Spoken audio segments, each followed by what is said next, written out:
Hi guys, my name is Lucas Hunt. I am based in London and I've been working in the industry for about 10 years now. I want to say firstly thank you for allowing me to speak today, for allowing us to all have this safe space by Movement Tired to really just articulate our feelings, our experiences and our thoughts of how we can really progress beyond and be part of this movement for the better, because I think each of us, we're not perfect, we're all learning day by day, especially in this modern world where more and more people are starting to share their experiences, and that's how we learn. So I really encourage that. I appreciate we have this safe space to do that.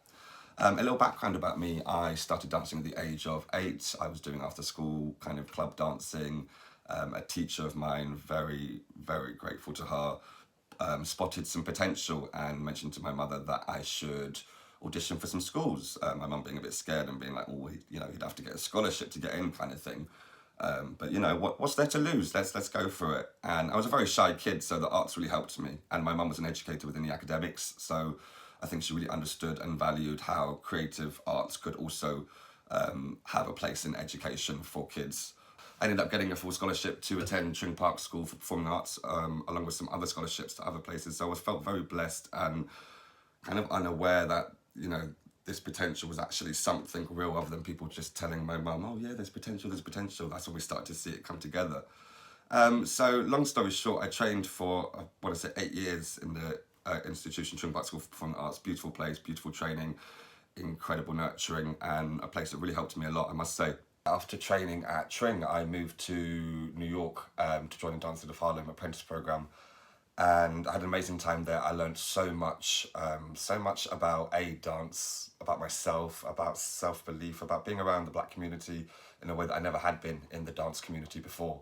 A sense of inspiration, a sense of representation that really motivated and inspired me, from the alumni there to the staff, to the director, to the choreographer, to the company members, to the teachers, to the school directors. Everyone had a link to Dance Theatre of Harlem and the rich history in which Dance Theatre of Harlem holds, because Arthur Mitchell, the great Arthur Mitchell, God bless his soul, founded Dance Theatre of Harlem out of what back then was a garage, and inequality was a different story to now. So yes, the progress made is amazing, but that doesn't say we haven't got more work to do. And I remember Robert Garland saying, ballet was created by this European man, white European man, who did not have a vision of inclusivity. He said, let's create pink tights because that's what is going to match their flesh skin. He didn't have browner and darker skins in mind, So not having the dancer's flesh tone in the dance shop, so whether it's pointe shoes, ballet shoes, skin tights, etc., to not having a makeup artist to having a makeup artist, and this has happened, openly say to a good friend of mine who's an actress in industry, oh, I've never done your skin color before. Then why the hell are you employed? Why are you here? This kind of stuff, and it's all of this stuff, like making sure that, okay, you want to bring the diversity to the set, lovely. We've now got an ensemble that's really diverse, even though there's still 12 leads that are all the same colour. Okay, we won't talk about that. But we've got a lovely diverse ensemble, that's fabulous. Let's just, that's one tick. We're doing the ticks. And then you're going to say, oh yes, but we don't have anyone to do their makeup. Ah, okay, okay. Or hair, okay.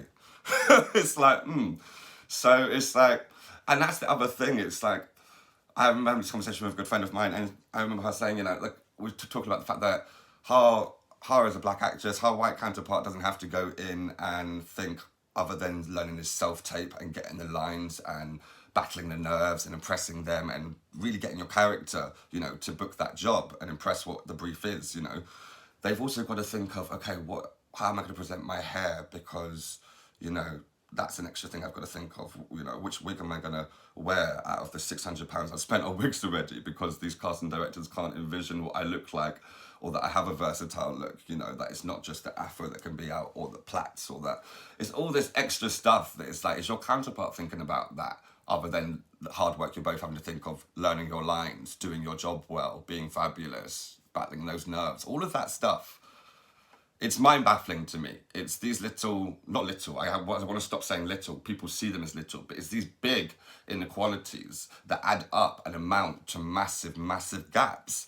And, you know, we see so many inequalities, and we're not just talking about race, we're talking about gender, we're talking about many, many, many senses of discrimination across our society, but also in our industry. And we have to really start speaking up. And I've been in too many dressing rooms. I've been often the only person who is of colour in these dressing rooms. And me, you know, I have a sense of I'm here to represent at the end of the day. Someone in this audience is going to see someone else of a different skin color, which matters, because they're going to be like, there's space, there's going to be space for me too, possibly, yes. And hopefully, you know, at some jobs there's been a couple of us, there's been a few of us, but often it's just been me, and it gets a bit like, but you remember, no, I'm here for the representation that matters.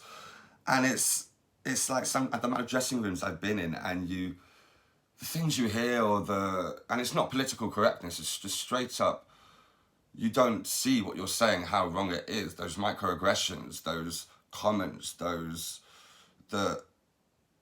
it's just, yeah, it's mind-baffling to me. And I think those people who have worked with me in the industry will let you know, will tell you, not in a negative way, and I don't see it negatively for sure, that I am very transparent, I'm very, yes, opinionated, but I will listen.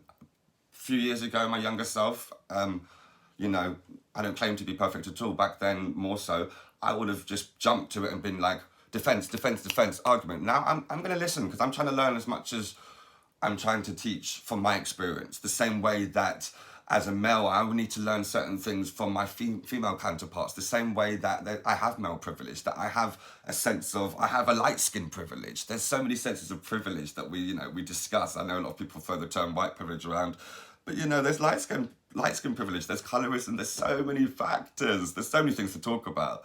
And I could literally talk here for half an hour, but I don't think that this video is supposed to be that long. So this is obviously why we all need to have conversations and engage in this conversation and open this dialogue, this safe space, because as you can see, I'm very passionate to get many experiences out. And it's almost like I feel like I'm not making sense, because I've jumbled so many things in just to showcase like how severe this is in my perspective. And we have to do better.